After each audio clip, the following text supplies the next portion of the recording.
j'espère que vous allez bien. Donc, confiné, le but c'est de se trouver des activités positives, sympathiques, agréables à faire. Donc, je voulais vous partager une idée aujourd'hui. J'avais fait un stage de développement personnel il y a maintenant quasiment 7 ans. Il y avait une activité qui était proposée et cette activité, on le retrouve aussi dans le livre Le défi des 100 jours de Lilou Massé, qui est également du développement personnel. C'est quelque chose de très agréable et si vous êtes avec des enfants, vous pouvez aussi le faire avec des enfants, c'est très intéressant.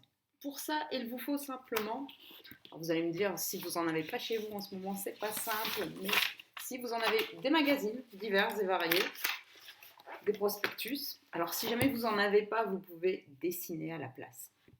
Le but va être de prendre une feuille, une double feuille. Si vous n'en avez pas, pareil, vous prenez 2 feuilles que vous scotchez tout simplement. L'idée, c'est d'avoir de la place et de faire ce que l'on appelle le tableau de vision. En quoi ça consiste? C'est, tiens, qu'est-ce que j'ai envie qu'il se mette en place, que je mette en place dans ma vie, dans les mois à venir ou dans l'année à venir. De quoi j'ai envie? Alors, soit vous savez déjà, soit vous ne savez pas et vous feuilletez.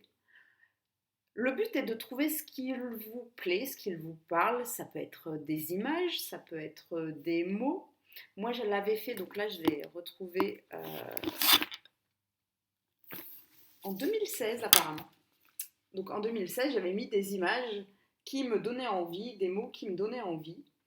Et c'est quelque chose que l'on peut refaire souvent, vu que je l'avais fait déjà quelques années auparavant.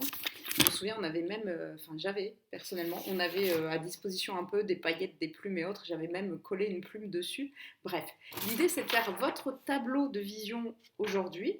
Et vous pouvez même l'accrocher dans un couloir, dans une chambre, etc. Parce que c'est extrêmement agréable et positif. Vu que c'est ce à quoi vous voulez tendre, ce que vous voulez faire, c'est quelque chose de très agréable.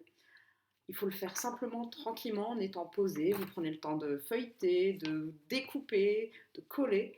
C'est hyper agréable, peu importe l'âge, qu'on soit adulte ou enfant, c'est fantastique cette activité et c'est positif.